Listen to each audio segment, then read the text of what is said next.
All right, let's begin. Welcome to all of our attendees and thank you for joining us for this webinar presented by Folk Alliance International. We want to begin by recognizing the complexity and privilege of gathering online and sharing a digital land acknowledgement written by Adrian Wong of the Spiderweb Show in Ontario. Since our activities are shared digitally to the internet, let us all take a moment to acknowledge the legacy of colonization embedded within the technologies, structures, and ways of thinking we use every day. We are using equipment and high-speed internet not readily available in many Indigenous and marginalized communities. We invite you to join in acknowledging our shared responsibility to make good of this time and for each of us to consider our roles in reconciliation, decolonization, and allyship. A few things we need to cover before we begin the webinar today. When you opened this webinar, a control panel appeared on your screen. The link to access closed captioning is in the chat box of that control panel. You can hide the control panel if you like with the little orange arrow, or you may submit questions for consideration using the questions menu in the control panel. The chat box function is only for receiving information on your end, and you will need to use the questions menu to submit your feedback. There will be time for a live Q&A towards the end of today's webinar, but we did receive a number of questions prior to the webinar today, and our presentation will be delving into the most frequently asked questions. A recording and transcript of this webinar will be posted online in the coming days, and a link to that recording, in addition to any handouts available, will be sent out to all webinar registrants by end of week. Finally, when you close the webinar today, a short survey will appear, and we greatly appreciate any and all feedback. So please do take a moment to complete the survey. Okay, well, let's begin with a quick poll before we introduce our panelists. What is your industry role? If you could take a moment and simply indicate which role you play. I'm sure a few people play a few roles, as I do, but just choose today's favorite, and we'll see who's in the room.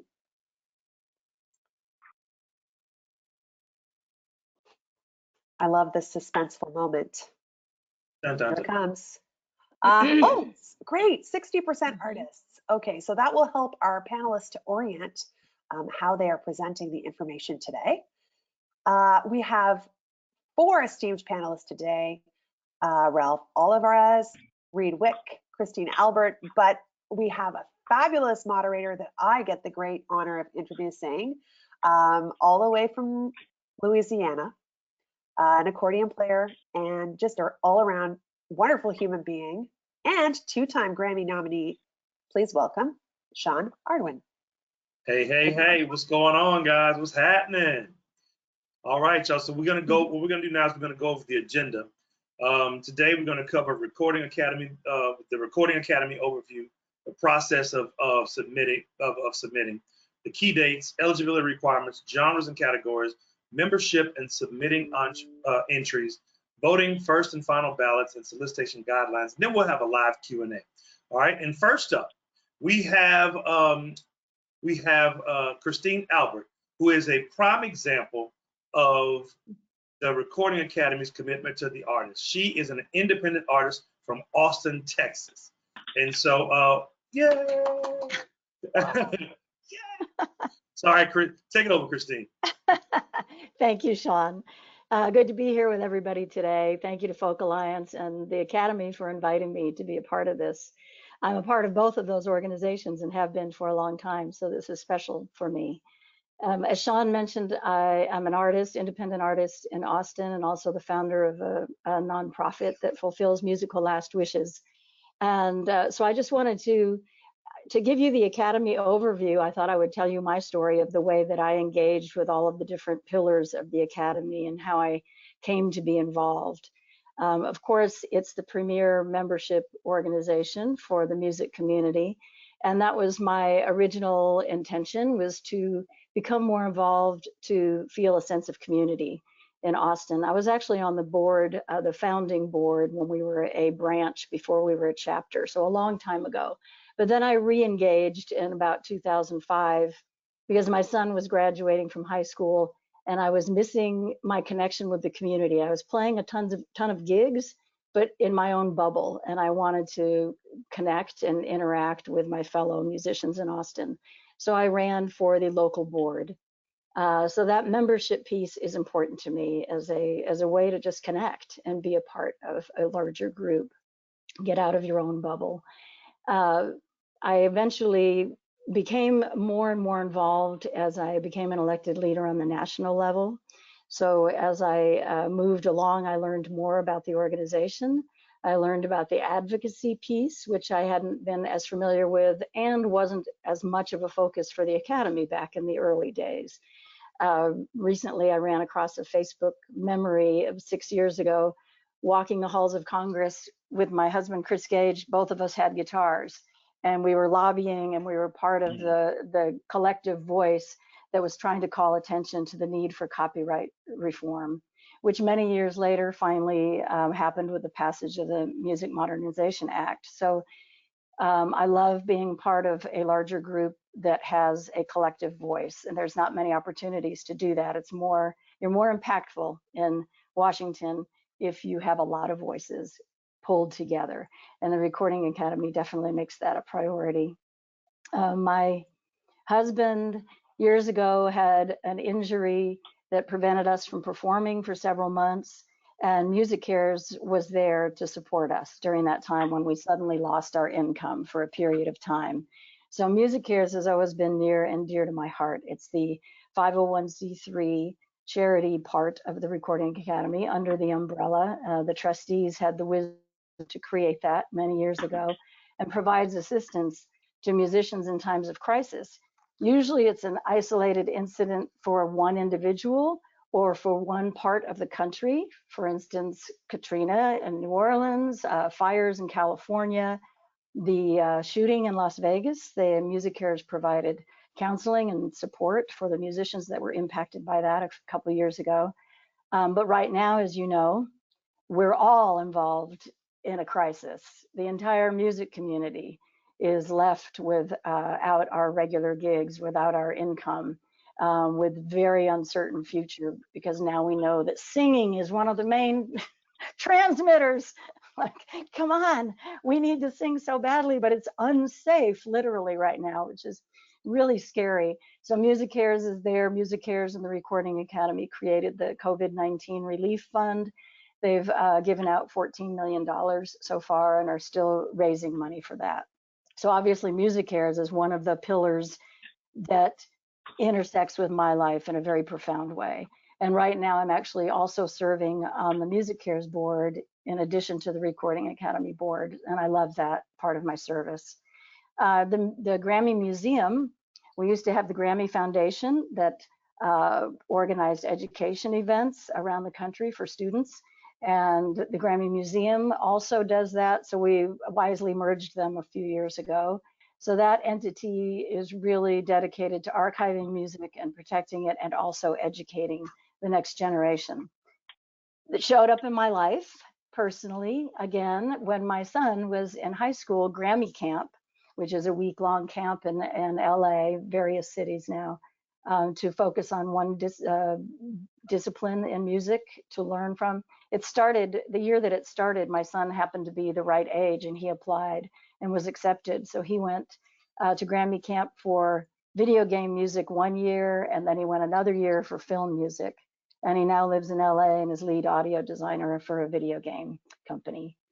So I've just watched the Academy, the programs come to life. The mission really have an impact on individual lives, and it certainly has on mine.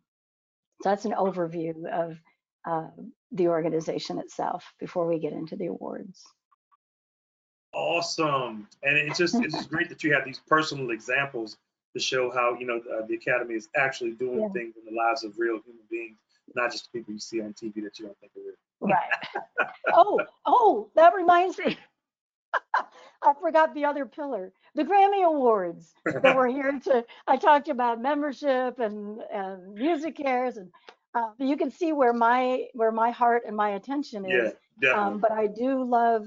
I have been, as an elected leader, very involved in the process of the Grammy Awards, how the awards are designed, how the rules change. And that has been fascinating to me. I love voting in the awards.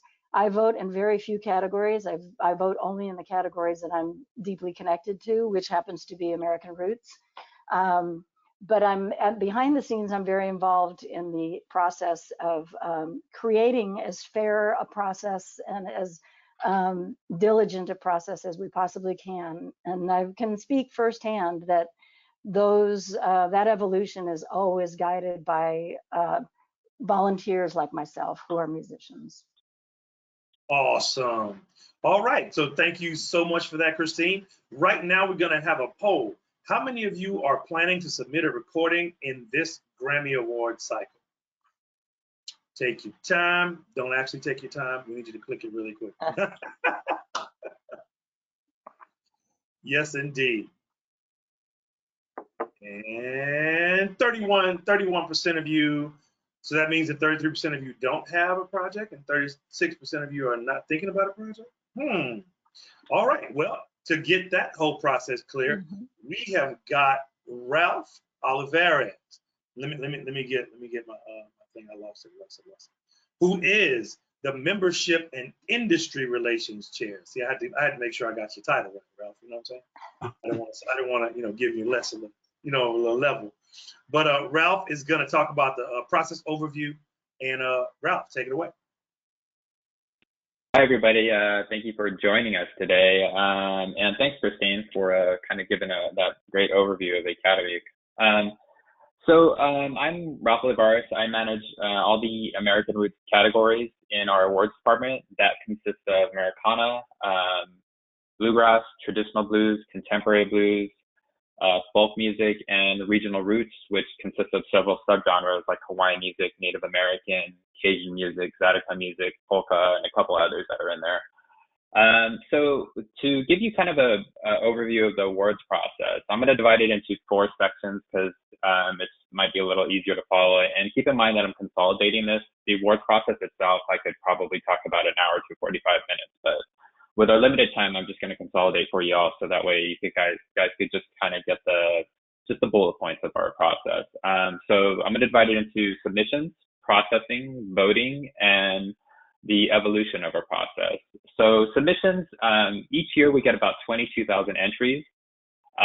One question, for those of you that are thinking about submitting this year, you need to see if you fall within our eligibility period. The eligibility period, which means when your albums or singles was released, it has to have been released between September 1st of 2019 all the way up until August 31st, 2020. So if your album or single is released within that period, then this would be the year to submit it for the 63rd Grammy Award. So once you decide that, yes, this is the year to submit, in order to submit your music, you need to be either a registered media company, meaning a label, publishing house, and other various media companies, or you can be a membership with the Academy, either voting member or a professional member. We could kind of dive into that a little bit later. But those are the 2 things. Those are pretty much the groups that you have to fall in order to submit your music. Now, we have 2 entry periods to submit your music. The first actually begins today. The date is between June 22nd and July 6th. And the second entry period is between July 15th and August 3rd. A lot of people ask why we have 2 periods for submitting. Why not just have one? Well, part of the reason is for the first round voting, which begins today, is to cover the earlier year releases, and the final round is to cover the later year releases. So once you submit your recording, we then go into the processing part of the awards process. That's where I come in as a genre manager. What I'm looking for as far as as you can see on the slide that's up on your screen, the 60 Grammy basic guidelines. So I'm looking for these basic guidelines to make sure that your recordings fall within it. Some things that I look for is obviously the number one is when it was released. If it didn't fall in the date range, like say your album was released, I don't know, 3 years ago, and you tried submitting it this year, well, that's going to get disqualified and get removed. Another thing I'm looking for is recording dates. Your dates of your recordings can't be older than 5 years old from the release date. Now, there are some albums that kind of have a mixture of old recordings and new recordings, like say a 10-track album. As long as your album is at least 51% of newly recorded material, then it will qualify. For instance, just to give you a brief example, if you have 4 tracks that are from 6 years ago, and then you have 6 tracks that are from last year, then it would qualify. As long as, like I said, 51%. Now, we do look at timing. So if those tracks that are old are 10 minutes long and your new tracks are 1 minute long, that's not going to qualify. It's not going to cut it. 51% means timing too as well. We next get into the, so once I determine that everything's eligible, it'll then go to our sorting process. The sorting is pretty much a screening committee. We get genre experts from all over the country. One thing that I forgot to mention is that we do have 84 categories for you to submit in when you're making submissions. So there's 84 categories to choose from. They range from, for instance, American Roots categories to R&B to rap to Latin to, I mean, it's all across the board jazz. So when you make your submissions, you decide which category they should go in.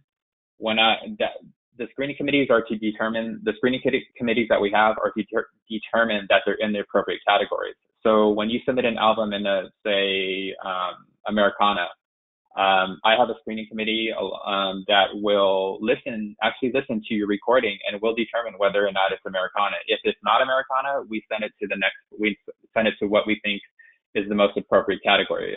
Maybe we'll send it to folk, or sometimes it won't even fall in American Roots. We'll send it to jazz, or whatever the category falls in, that's where it's going to end up. So once we determine the appropriate category, it'll then go to the first round ballot. The first round ballot voters, this is where you get a chance to have your voice heard. We encourage everybody who's a voting member to vote. I can't emphasize that enough. I mean, because a lot of folks say, why didn't this person get nominated? The first question I ask people is, well, did you vote? And, a lot of times they say no. Like, well, you can't really say something if you really didn't take part of the process. So once we get the results of the first round ballot, it'll then come back to us. It'll get tallied up by a third party accounting firm. When we get the results, some categories will go directly to nominations. Others will get like the top 15 to top 20 vote getters of certain categories. And we'll have what's called a non-review process, which we have non-review committees that consist of only voting members. What we do is we listen to these top 15 to top 20 entries for certain categories. This is where we listen for quality. We listen for everything. We don't like to really adjust the volume, because that speaks to the technical aspects of the album. It could potentially not be mastered right, or if there's something was glitchy in the recording. So we're there to listen for quality. And a lot of times people ask, why do we have these non-review committees? The reason is because we want a lot of checks and balances on these recordings. We want to level the playing field for all your recordings.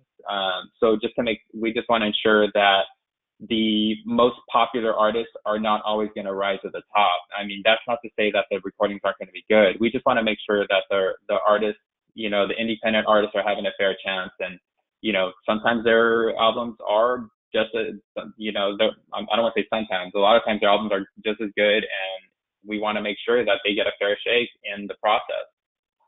So once we determine who the final nominees are, it'll then go to, once we listen to all those 15 to top 20, we will then vote by secret ballot, and that ballot will go to our final round voting.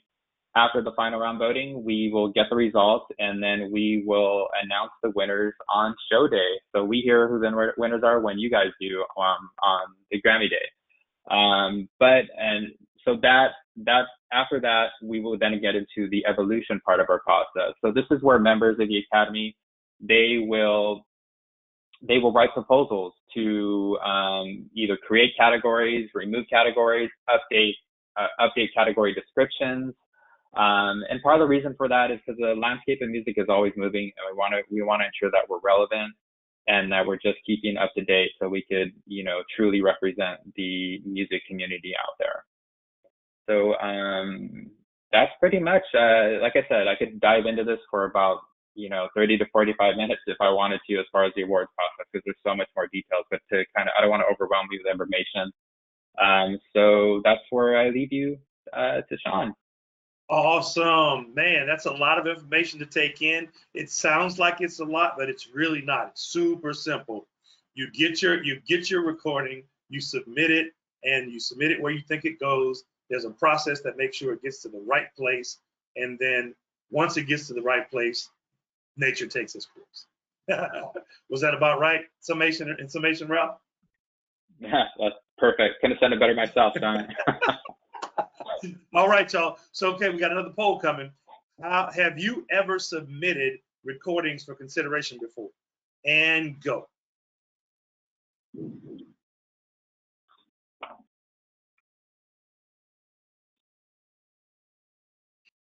And 80% of you haven't. Wow, a good poll. Yeah, we already got 31% of y'all that are gonna submit. That's awesome.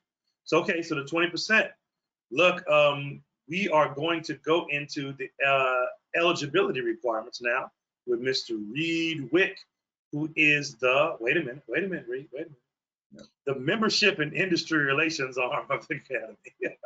Reed Wick, ladies and gentlemen, from New Orleans, Louisiana.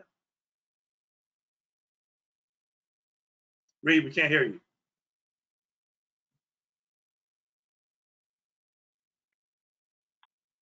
There I go. Gotcha. Sorry about that. I was having camera issues right as it was coming towards me, so I was trying to restart the thing.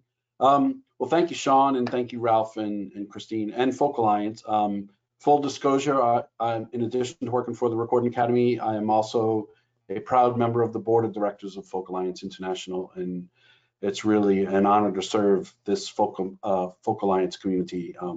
I've had the chance to attend many of the conferences and was really thankful that we brought the conference to New Orleans this year, and it was a blast. So I appreciate that. I'm just going to follow up and go into just a little bit more detail on what Ralph was talking about with regards to eligibility. He mentioned the eligibility period, which again, I'll repeat, is September 1st of 2019 through August 31st of 2020. And the release date, as we talked about, that means that these recordings were released within that period and they're available for sale in the United States. So international members can submit for recordings, but they just have to make sure that their recordings are released in the United States. And these days, in addition to being, what used to be brick and mortar stores, we also will accept all kinds of entries that have been distributed through online distributors, as well as a couple of years ago, we changed those rules, as Ralph was mentioning, just to stay in time, stay up to date with the way that things are done now. We also accept streaming only releases as well.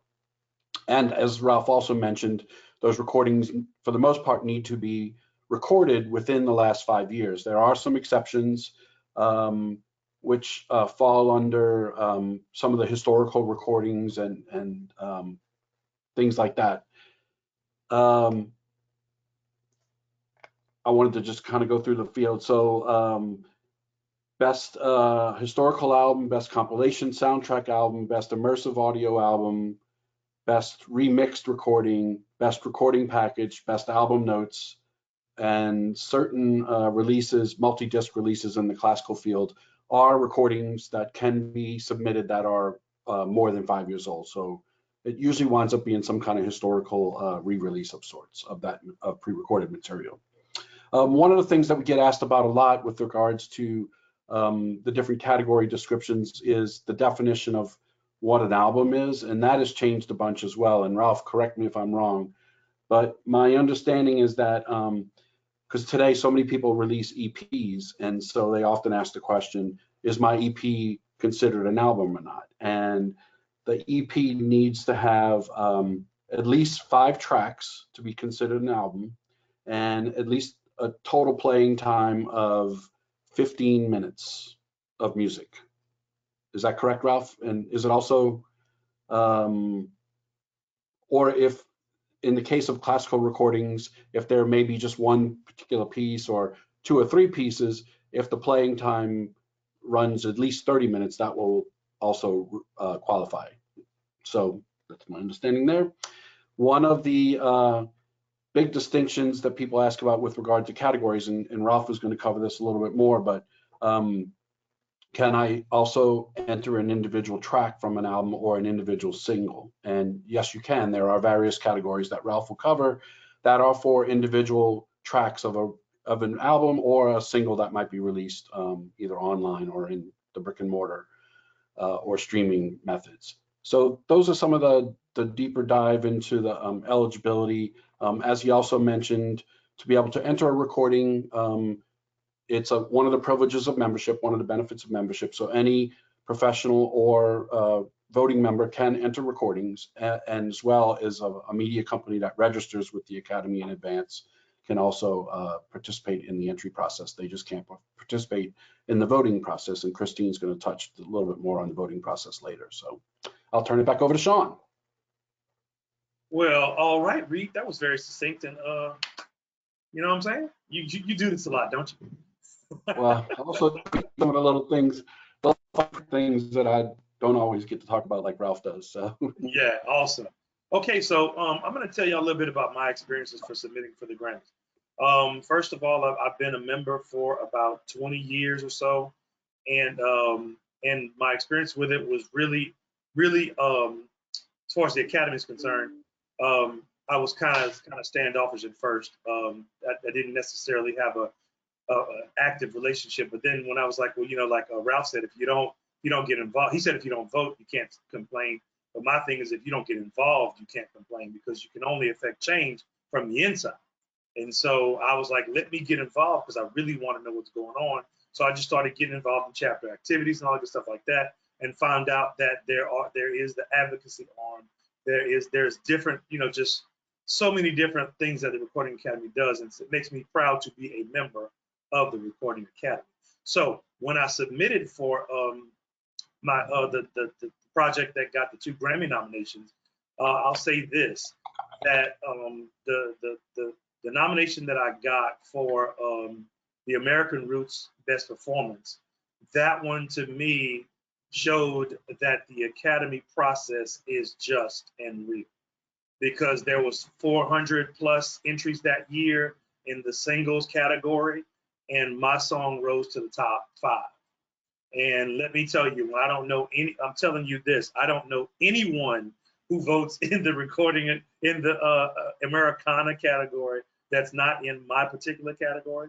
So there was no chance that it could have been something that was willed to happen. You see what I'm saying?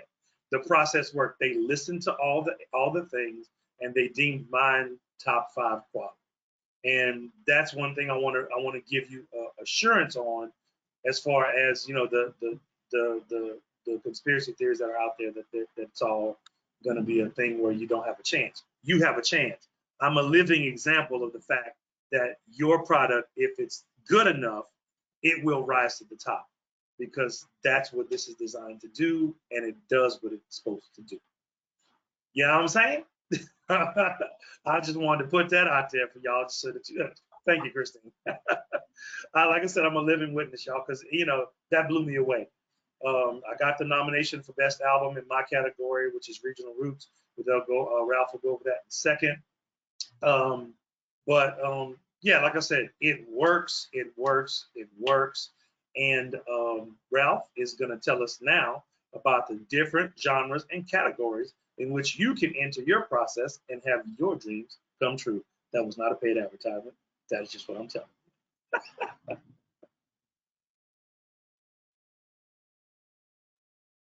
Microphone, Ralph. Thanks, Sean. I'm trying to mute myself so I don't talk over you. So as I mentioned earlier, I do manage all the American Roots categories. We have 84 categories.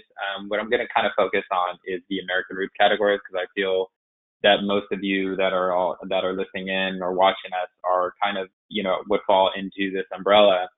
So I have 6 album categories and 2 track categories. Now I have Americana album, just to kind of give you a description of it, and this is a guide for what the screening committee is listening for. So when we do get albums, we do kind of use these descriptions as reference. So like, well, it has this. Just to give you, I'll just read it off to you. So Americana album, this category recognizes excellence in albums of Americana music, contemporary music that incorporate elements of various American roots music and vocal styles, including country, roots rock, folk, bluegrass, R&B, blues, resulting in distinctive roots-oriented sound that lives a world apart from the pure forms of the genre upon which it may draw. While acoustic instruments are often present and vital, Americana often uses a full electric band. Now that's kind of a lot to take in. So when we listen to an Americana album, we look at the description. I mean, these folks that are in the screening committees are genre experts, so they know right up. A lot of times they do know right off the back, like this is certainly an Americana album, but there are those albums that kind of are on the line of not being American roots or Americana, and this is where we get into the discussions. And like Americana, like, well, okay, let's look at this description. It has country, it has roots rock, it has folk. You know, if we hear those 3 elements, then, you know, chances are it's going to be an Americana album. So Americana is kind of like the one thing that sticks out in the Americana description is that it lives in a world apart from the pure forms upon the genres upon which it may draw. So if we don't have a straight up folk album, but yet it has elements of a folk album, but just not complete folk, this is probably where this is probably what we'll probably send it to Americana. And again, this comes to percentages. If your album, and we don't want you to curtail your art or your craft just by these descriptions. I mean, do what you're going to do, and, you know, let us sort it and worry about where it's going to be properly placed. So with that said, say we have a 10-track album. Again, sorry, I'm using the 10-track, but it's so much easier to kind of get the mathematics of it. If you have, let's say you have, I mean, and I'm using an extreme example. Let's say you have 6 folk tracks and 4 blues tracks. We are going to go with percentages. If it's 6 tracks, it's 60% folk. That's over 51%. It's going to go to folk. And the other 4 tracks could be anything. They could be rap. They can be jazz. They can be pop. They could be electronic. As long as it hits the 51% mark of that genre for that album, then it will go to that album category. Another description I kind of want to dive into here is the folk description.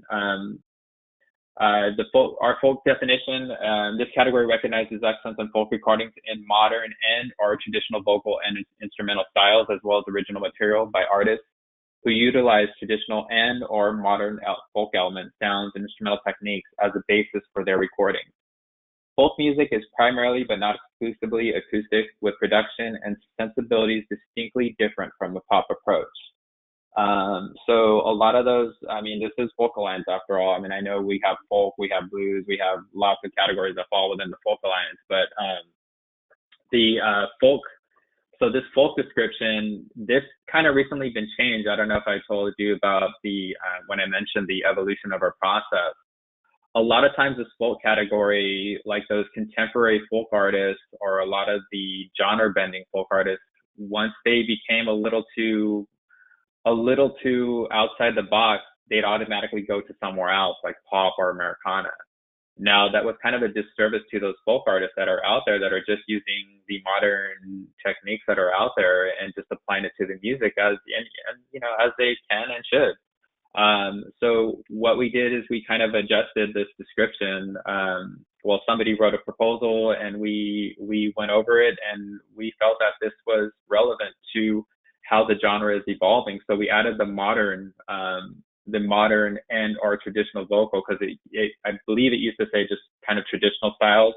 Well, we added the modern, and we also added the modern folk elements to it, just to kind of encapsulate and kind of embrace these contemporary folk artists. So the folk category those of you that are wondering, it is supposed to be for both contemporary and traditional folk albums. So a long time ago, it used to be separate in two different categories, but it's all in one. So if you're kind of wondering where your album should fall into, if you feel like you're kind of coming at from that contemporary side of things, then do it in folk. And if it's not in folk, we'll listen to it and put it in its next, in the next best thing, which we think would be appropriate for the album that we're hearing. Another category that I kind of want to dive into is regional roots. I've been to Folk Alliance. It's a great event. I love it. There's so many various genres and wonderful artists that are playing all throughout. That and the kind of surfing through the floors of the hotel is not such a bad experience either. But the regional roots that's pretty unique category because it encompasses several subgenres within it. I'll just read the description so you guys can get an idea of how many genres are within it, and they're not all listed here. And I'll get into that. So this category recognizes excellence in recordings of regional root styles of music, including Cajun music, Cajun, Hawaiian, Native American, second line brass band, polka, zydeco, other musical styles of Southern Louisiana, and other regional music with production and sensibilities distinctly different from a pop approach. Native American music is defined as recordings that contain traditional and contemporary Native American music elements within composition and arrangement. And on Hawaiian music recordings, the Hawaiian language must be used in greater than 50% of the vocal tracks on the album, and final eligibility will be determined by the screening committee. That's a lot just for one category. I mean, if you just look at it, right off the bat, it has like 5 or 6 different genres. So that regional roots, that is quite a unique screening committee because we have genre experts from each of these worlds, and it's hard to get. And there's a lot of them. So we listen to these albums and we determine like if they are Native American, Cajun, Hawaiian. We're listening to, like, for instance, of Hawaiian, the language, because there is sort of like a little language guidance there. Polka, zydeco. So it's a lot of folks in a room that are all coming from all these different worlds, and we're listening to the music and determining where it should belong. So if you think you fall within those, then submit within the regional roots category. Now, one other category that I didn't kind of read off was bluegrass, contemporary blues, traditional blues, and then also we have a performance and song category. I didn't really talk too much about that. So with the song category, a track from your album, if your song or if your track falls within any of the genres within American Roots, then submit it in the performance and song category. Our performance really focuses on the performance aspect of the track. So that's where the artist is nominated and awarded. Whereas the song category, that's where we recognize the songwriters of the track. So we actually look at the lyrics for these songs. But to qualify to become in any of those two categories, it has to be within the American Roots field. So you can't and keep in mind, if your album does not fall within if a track from your album does not fall within the American Roots field, like say you have a jazz track in that category, or not, jazz would be a bad example. If you have an R&B track, a traditional R&B track, you can submit that track, even though your album is in, say, Americana, and you had a traditional R&B track. We have a traditional R&B track category, so you can kind of spread out your album across our 84 categories if it falls within if it falls within the description of that particular category. I've seen a lot. Actually, I should read off bluegrass because I do see a lot of bluegrass artists out there when I go to the Folk Alliance. So I'm just going to read off bluegrass for y'all. This category recognizes excellence in bluegrass recordings performed in vocal or instrumental styles that utilize bluegrass acoustic instrumentation, variations of fiddle, banjo, guitar, mandolin, bass and dobro, and singing style with production and sensibilities distinctly different from a pop approach. I do see a lot of bluegrass artists, so I think this is important to read off. We do get a lot of crossover between bluegrass and folk because a lot of times, we have those traditional folk, old time string. I will say this, as right now, old time string music falls within the folk category, and bluegrass falls within the bluegrass category. So that's pretty much it. And I do want to mention that any of the stuff that I'm going over is going to be available is available on Grammy101.com. So if you want to dive more into the descriptions or any of our awards process, please go there. It has a ton of materials a ton of helpful materials that you guys could utilize, and a lot of information that you can see and kind of dive into a little bit. Okay, great. So now Reed, we got you doing the membership and submission entries. So go. We are pushing on the time. We got to press. And your microphone's muted. And thank you, Ralph. Hi, I'm unmuted. Hi, everybody. So, obviously, we had talked about that being a member, one of the benefits is to be able to submit recordings. And one of the questions that came in the chat that is apropos to this section is to talk about, membership. Christine touched on it early on in her opening remarks about the overview. But to focus a little more on membership, as she had mentioned, we are a membership organization for professionals and creatives in the music industry.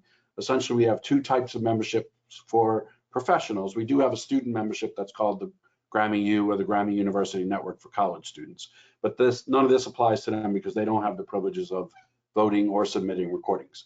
But on the membership side, on the professional membership side, we break it down into sort of people who are on the creative side of making records, which they wind up being qualified as voting members, and the professional side, which typically winds up being more of the administrative side of the industry, artist managers, attorneys, record label people, all the other aspects of the music industry ecosystem. I did mention early on that both professional and voting members can enter recordings in, but only voting members are allowed to vote in the Grammy Awards process. And Christine's going to do a little bit of a deeper dive into the voting process in the next section. But to become a member, the Recording Academy trustees kind of revamped our membership process a couple of years ago, and we've changed it to an annual class system that we bring people in. And so it requires each member going, and you can start this process at grammy.com/join. And it starts by essentially getting two recommendations for both the voting and the professional member. And these recommendations can come from current Recording Academy members, or they can come from somebody in the recording or the music industry that is legitimately in this industry and has worked with you in various aspects of what you do in the industry.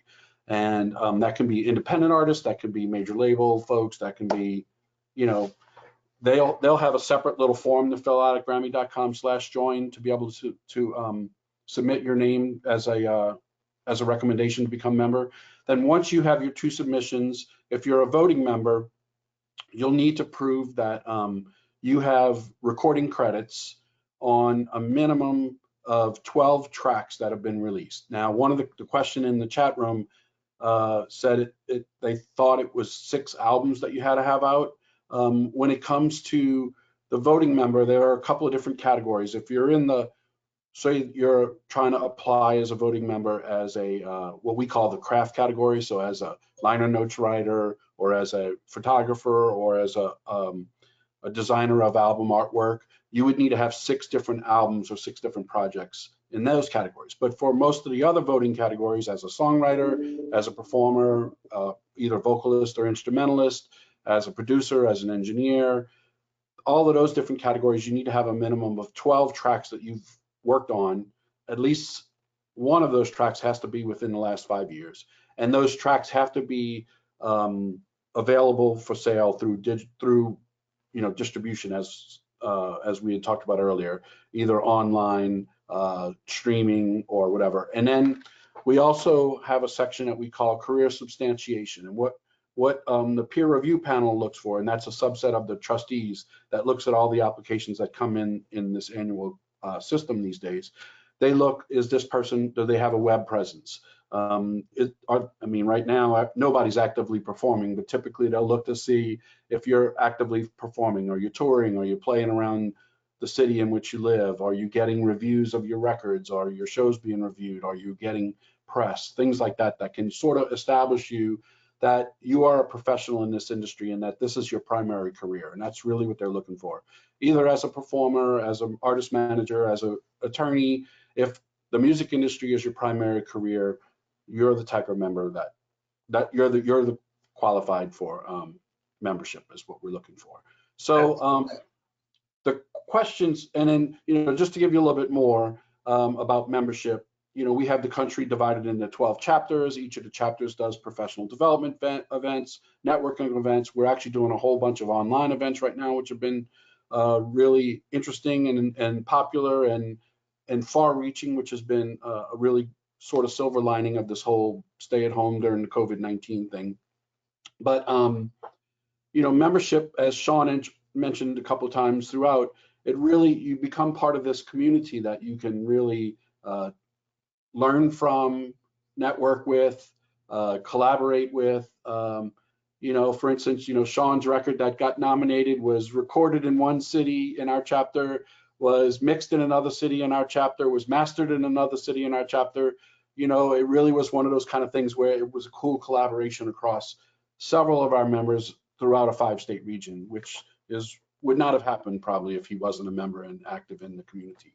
So to follow up on the question that was in the chat box, the question was, this person is an indie artist that doesn't have a label or a publisher, nor are they a member. Are they able to submit their recordings? So there are a couple of workarounds, so to speak. We do have, we didn't do the poll, did we, on how many people are actually members? So sorry about that. So we don't know on this particular webinar how many people are actually members, but any member of the Recording Academy that's an active member, as professional or voting member, can enter recordings, whether it's their own recording or for someone else. So if you know somebody who is a Recording Academy member, that's probably your best bet to be able to reach out to that person and see if they'd be willing to enter your recording on your behalf. If you don't have a music publisher or a music label that can register as a media company. So finding someone that can potentially enter that for you would be probably the best way to go. That's awesome, Reed. Thank you so much for all your insight. And now Christine is going to tell us about voting, vote solicitation, and all that good stuff like that. Go, Christine. Unmute. We've all been so diligent about muting ourselves. This is a graphic, and I think you're going to have access to this later. It describes what Ralph has already talked about, the process of the first round of voting that all of the members are involved in, and then the nomination review committees for some of those categories that break it down into groups of experts in that field to determine the top 5.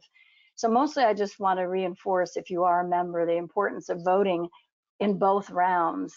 And I know that the first round with so many submissions can be overwhelming. I'll be really honest, there's years that I missed it, that I didn't get my first round voting done because I was busy and distracted, and it was too much to me. But I try, I do my best every year. So it is an important part of the process. Okay, Christine's having some issues with her Wi-Fi, so we'll ask a question right quick.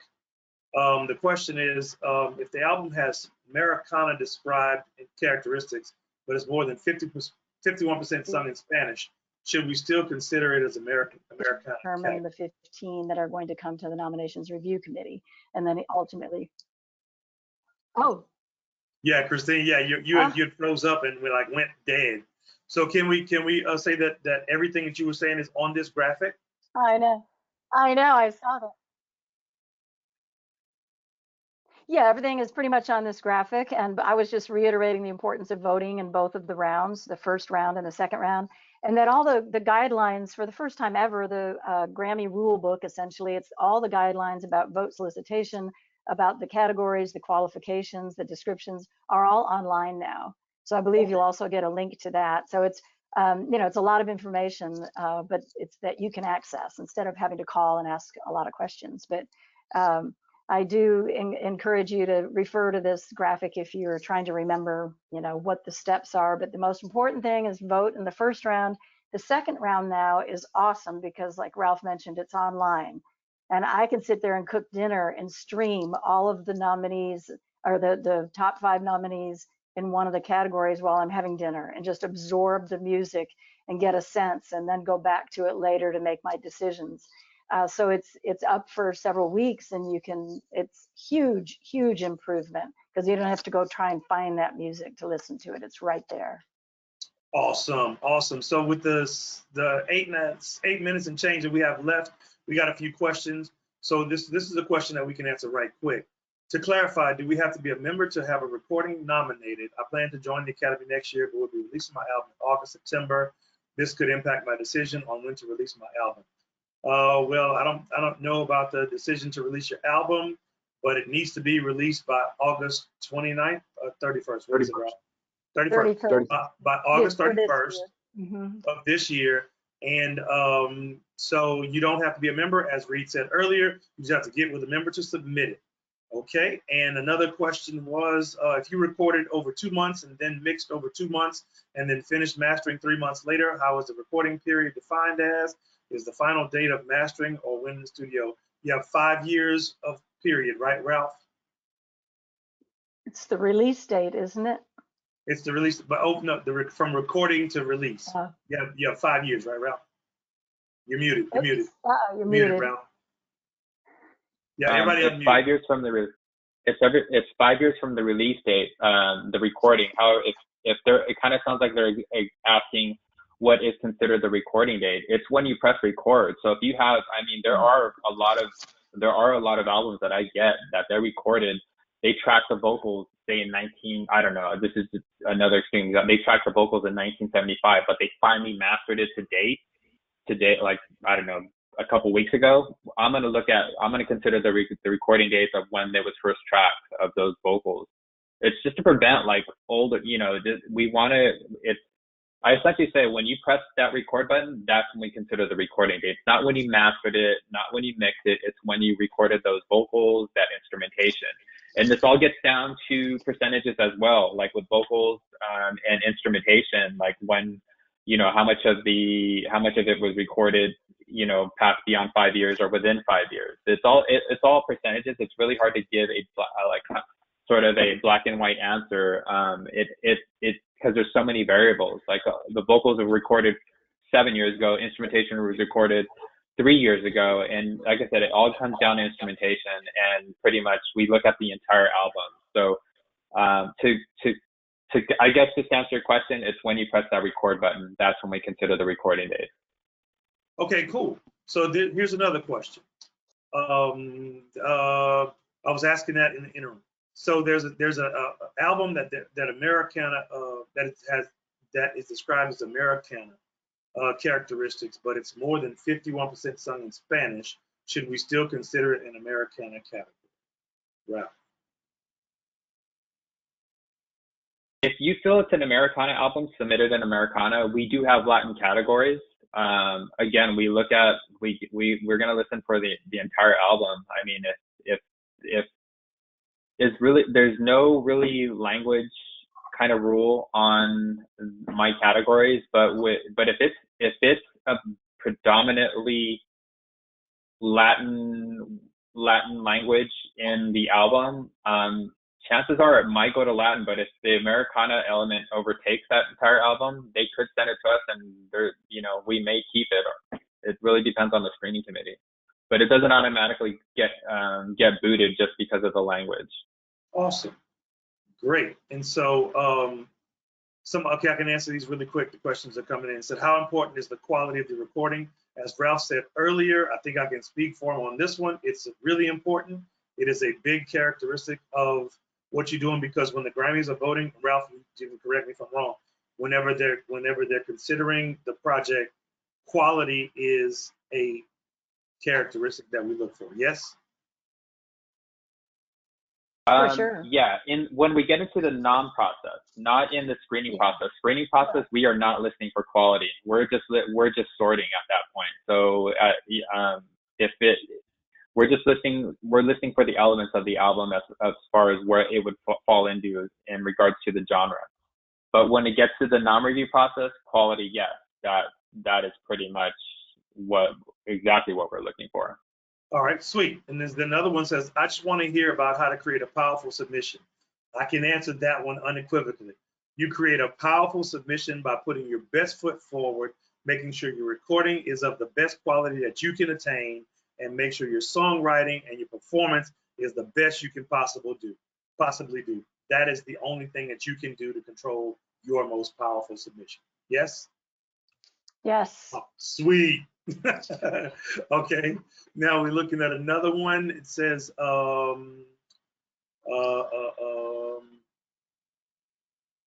I manage a band from Haiti, so should I assume to submit in world music, even though the album was recorded in New Orleans with New Orleans guests exploring the Haitian New Orleans connection? Is this world music or regional roots itself? That's one that would go to screening. You know, you can submit it in world, and then the screening committee, they'd probably like really dig into that and have a lot of debate, passionate debate. And even needle drop, you know, we still call it needle drop. It's the old school, that how many, you know, what percentage, if it's 51%, or, you know, what at some point the Academy has to decide. And so they try and decide and put it in the place that they feel it's the most, has the best chance, and is in with its peers, with musical peers. Awesome. And we have Tressa back. Hi, everybody. If I could add, oh, sorry. No, I was just going to say